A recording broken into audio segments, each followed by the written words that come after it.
Okay, so we are live. It's Mardowski, founder at Million Dollar Party Girl, with another episode of Million Dollar Team, where I interview ordinary women. Yes, they are just like you.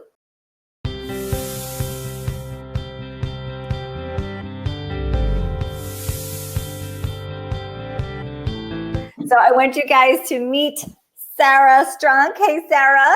Hello, hello. Sarah is a military wife, mom of boys, entrepreneur, crafter, blogger, and guess what? She built $1 million downline after just starting in direct selling 2 years ago, brand new to our industry. So Sarah's got a powerful story that you need to hear for those of you that are overthinking and waiting to get to the next level. Like, it's time to get it done, ladies. And what I really love are her tips for attracting your ideal client and using a Facebook group in the right way. So we've got all that for you today. Sarah, tell us a little bit about your direct sales story. So this is your second year, we'll say, and counting. What was your life like before direct selling? What were you doing 2 years ago? Yeah, so 2 years ago, I was a burnt out crafter. So I had an Etsy store. I was selling on social media. I actually had just opened a brick and mortar store. Had my hands in like 1,000 buckets trying to do all the things to generate all the income. And I was burnt out making stencils. So we would make stencils for our parties, and I would make stencils for everything I created online. And it just took so much time. I was glued to a computer. I was glued to my craft machine. I was just like so tired, and I needed a solution. So much like a whole lot of other people, I signed up for the discount because it solved a problem that I had. And it was everything that I needed. So I signed up, didn't tell my husband, didn't even tell anyone because I was literally embarrassed. And so how old were I know you're a mom of boys. Yeah. How old were your children at this point? So they were there was just 2 years ago. So I had an 8-year-old and a 6-year-old. When they were born, I needed to stay home with my kids. So that's always been my driving force. So I created a craft company and I did the blogging and the Etsy store and everything so that I could stay home with my kids. So that's where my passion lies. I knew that I could not go back to work. Like, it would tear my heart out. So I so relate to moms who message me and say, I just want to stay home with my kids. I'm like, I get it. I feel you.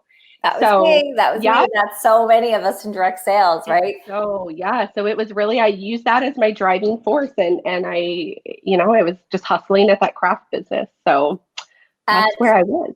So it sounds like it was very kind of a huge chunk of time because it is crafting and it's not scalable. Well, I'm so glad we found each other because we were just having so much fun together. And like I said, I just really love your story because one thing you mentioned was that you kind of didn't have a really good perception of direct selling at the time. Mm-hmm. Ironically, I know. I'm like, I can't believe what I'm doing now because I literally was the last person on earth. And simply, I love network marketing in the direct selling industry now that I understand it. But because of some not so great sales tactics and things that people just really need some training from Lynn on, is I just did not have a very good understanding of how it worked. I just thought it was all kind of bogus. And gosh, I just eat my words. And it's different. So funny. Well, apparently, there was no bad karma over that. So, right. So you found a company that kind of fueled your passion for DIY, chalk couture. Mm-hmm. And what was your startup like? In those first 4 weeks, it's so funny because it's not some magic science. I literally jumped on Facebook Live and was like, you guys have to see this product. It's the coolest thing in the world. There was no science to it. I was reading a manual. Okay, she told me to do this, this, and this. That's not what he did. I literally just shared what I found and what I loved. And because I had built this community of DIYers, of crafters, of people who wanted to stay home with their children, they they were attracted to me, and they were like, if Sarah's doing this, maybe I should do it too. And so I just hustled like a crazy person. If there was a person who popped on a Facebook Live, I was talking to them. I was sending them information. I was just so overly excited about these products because they literally changed my life. Like, it was my dream product. And so I think when you can share your authentic self and really just share what you love, then things will flow naturally. So I ended up recruiting 97 people in my first month with the company. All right, I hope everybody's taking a deep breath there. Which is a little insane. 7 people. So wait, let's stop for a minute, because you just dropped a whole bunch of nuggets of wisdom there. So you use the power of Facebook Live. I did. Yeah. Okay. So 100% Facebook Live. You guys know, if you're following me in any way, you need to go live. You need to go live. That's the number one thing that I preach. So yeah, nothing comes through more powerfully than you telling your story. And then at that same time, because you were already passionate about DIY, you had started a Facebook group. And you know, I hope you guys are taking notes, because this is really the right way to use a Facebook group, not to sell a bunch of stuff, but to build a community of like-minded raving fans who are passionate about the same thing. Doesn't even have to be about anything you're selling. It could just be a shared passion. And in this case, it was a passion for crafting and DIY. So how long had you had your Facebook group? I had a Facebook page, and then I had a group associated with it. So between those two, I kind of use those as a funnel to kind of get everybody in. I mean, this is where you're connecting with your audience, and you're really sharing your story, and then you're sharing your craft project, or you're sharing, you know, a fun recipe or something. That's when they get to know you. And when they get to know you and they like you, and then they eventually trust what you're saying and trust you, that's when people are going to really connect at the heart, and they're going to say, I think I want to do what she's doing. I think I trust that. So yeah. So that's where you're keeping it real. You're telling your mom struggles. They've got mom struggles. You're relating. You're like besties, which is what, you know, a Facebook group really should be all about, is making that community connection. I always say that you kind of want to keep that group small. When you get to so many people start dropping off. You can't connect with them. So honestly, you should always be getting rid of members in your group and bringing new members in and making sure that you're connecting with them. Yeah, I totally agree. And one way to, you know, people panic. They're like, people in my group numbers are going down. It's like, if they don't want to be there, you don't want them there either. That actually impacts everything you're posting is tracked by the algorithm. And when you're posting things that are not getting engagement, interaction, that can start to get you flagged as a spammer. And then nobody's seeing your stuff. So you'd rather have, you know, 100 people that want to be there and are engaged and interacting than 10,000 people that do nothing. Every day of the week. Week. So how did you keep up with all of that success? I mean, it could be kind of, you know, a double-edged sword there, where it's like, oh my gosh, my business is blowing up. And that's like, oh my gosh, my business is blowing up. What do I do now? It really was. And I'm still at like year 2. And there are some times where I'm still trying to keep up and I've learned, oh my gosh, I always say like direct sales is like a personal development course with like a side of sales, because you just learn so much about yourself. And you just I've learned so much in the last 2 years. So really, it was running fast. It was just a snowball. And I don't think I slept for 2 weeks. I mean, I literally don't. And it was insanity. We did keep up that momentum for a long time. I actually won the top sponsor of the year award last year for having so many people. Now, that being said, like you said, it was a double-edged sword, because on one hand, I was bringing a lot of people in who were excited, but on the other hand, I didn't have systems in place. I had zero system in place. Like, I was writing everybody's name down on a piece of paper, trying to keep track of everyone that I brought in, and trying to email them and tell them something when I didn't even know a whole lot about the business already. So you built figure it out on the way, right? Seriously. So I always say, so one of the big things that I say is just jump and build your parachute on the way down. And that was so true, because I just went for it. So one of my little tidbits that I'd like to share is to don't be afraid. I know a lot of people think that they have to learn everything and know everything about the business before they can tell anyone. They're like, oh, well, I don't know about the comp plan. You don't have to. Like you don't have to know everything to be successful. You will learn things along the way. And I did learn along the way to put systems in place, to help me onboard those people. And I'm still learning. I've got a new system via text message that I just learned from Lynn. So, I'm still learning. Let's talk a little bit more about your Facebook group, because I know so many direct sellers are struggling to build that connection, to build that community. Everybody wants the magic, secret fairy dust. Yeah. And honestly, a Facebook group could be it if you're doing it the right way. So did you have a content schedule for your group? What kind of things were you posting to add value there?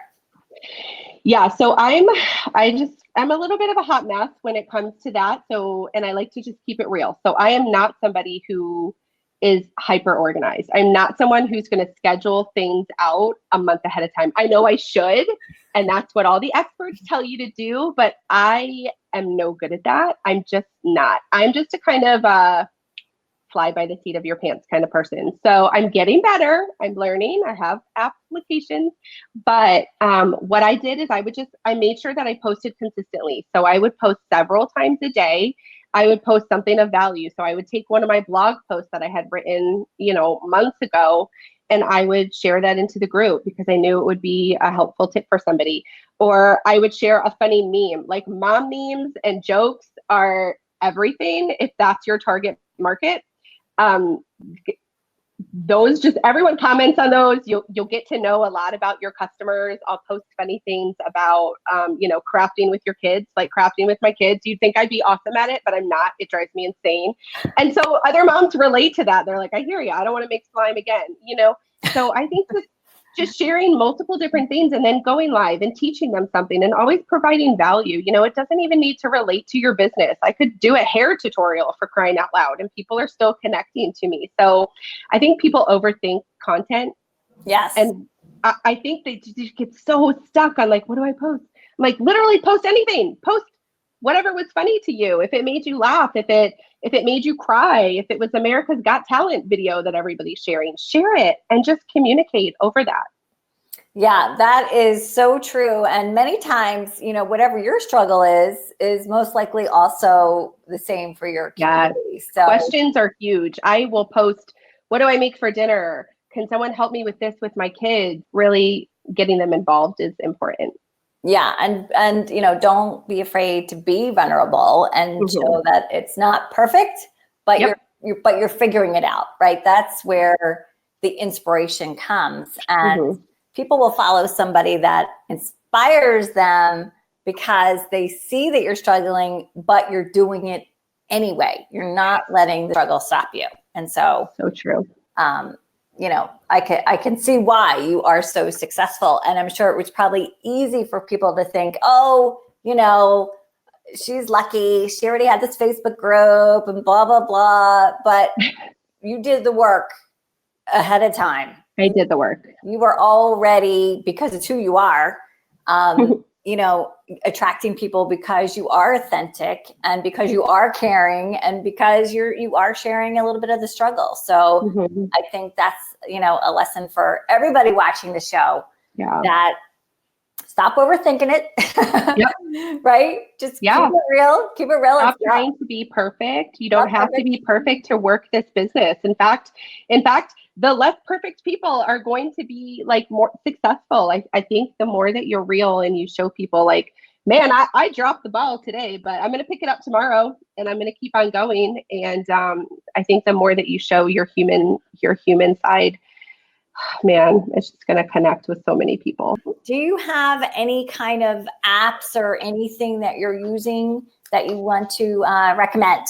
Yeah. So let's see. The first thing is BeLive. That's what we're using right here. I've used BeLive since BeLive started years ago. So if you have not gone live yet, use it through BeLive. You can schedule it. It's really easy to do. One of my tips that I teach people is to schedule your live ahead of time, like Lynn did here, because then you have to do it. You're committed. It's scheduled. You can't back out. You can't be like, oh, I'm going to go live at 9 o'clock. No, you scheduled it. So you have to show up. So I love that Be Live has a scheduler like this. I started using Project Broadcast, which is a text messaging system that I love. I use that to communicate with my team, to onboard new designers, to communicate during Facebook parties, to communicate to my VIP customers and my group, all kinds of things. So I'm loving Project Broadcast and Be Live, but a ton more, but those are my two favorites right now. Sarah, where can people find you? What is your Facebook page? Okay, so I have several Instagram. Facebook pages. Yep, you can find me at, at Simply Sarah Shop. And then also my Chalk Couture specific page too. I kind of have content in both of those pages. Is Sarah? It's the at. So I have two. So then the next one will be at Sarah Strunk Chalk is the other one. I was trying to look it up to make sure. Sarah Strunk Chalks, and that'll be it's just Chalk Couture with Simply Sarah is my other one. Okay. So, yeah. Now, if you are on Sarah's team, I actually don't recommend that you like her business page. And I'm sure, Sarah, you tell them this as well. Right. Because business pages are public, so you can see all the content. Yep. But you want people to like your page, because then Facebook could be recommending her page to your friends saying, hey, you like this page. Your friend likes it. You might want to like it too. Right. So, definitely check her out. And then on Instagram, is it the same? Instagram is going to be, I know, I'm all over the place, guys, but this is what I did. So it's Instagram is Simply Sarah Shop again. So at Simply Sarah Shop. Make sure it's my face, same face on all the pages, so you guys will know where to find me. Same profile picture. Same profile picture. That's like a bonus tip for bonus tip, right? Branding consistency. Yes. Use the same photo everywhere. Yes. Let people know that they found the right person. So make sure you guys reach out to Sarah. Let her know you saw her on the show. Thank her. Thank you for your time today. Thanks everybody for tuning in.